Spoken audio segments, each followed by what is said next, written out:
Right, yeah. If you have a verse in mind, definitely throw it up in the chat and we'll open up and examine it.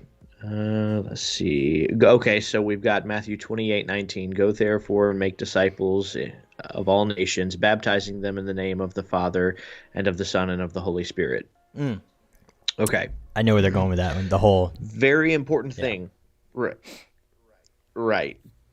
Um, the very important thing to understand about the Semitic culture is what a name is, what it means. It's not just the title that you go by, but your name is your reputation. It's the authority that you hold. So yes, in all three of those, um, they would share one name if they're all three in concert with one another, which again, the Holy Spirit actually isn't like ever mentioned as a person. Not directly. It's been derived from a few passages that the Holy Spirit is mentioned as a person, but it's more so a force of authority. The kind of a you could almost say the hand of God. I think might be a good equivalent, right? Because if the understanding is that okay, so my hand is me, but it's not me. The hand does what the mind tells it to do.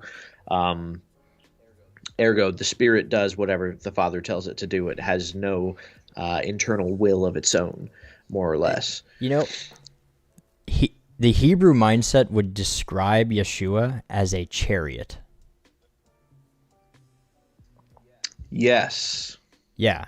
Yes. That's Which is the goal. The goal of all is to become a tzaddik that is a chariot, yeah, right? A vehicle. right. Like a chariot doesn't drive itself. A chariot has a pilot, and that pilot, the driver, controls everything about the chariot. And so it's described, I think, in Hasidic thought. All of the forefathers were chariots, which is why they get to be called the fathers. So I think the proper like Hasid or even Jewish mindset, if they were to accept Yeshua as the Messiah, from a strictly Orthodox position, he would be described as a chariot of the Most High, a chariot of Hashem. Which, I mean, all over John calls himself that, basically. I do nothing of my own will. I only do what I see the Father do, things like that. Yeah, and like you were saying, the name, right? The name represents authority. When you pass your name onto somebody, you are giving them your authority.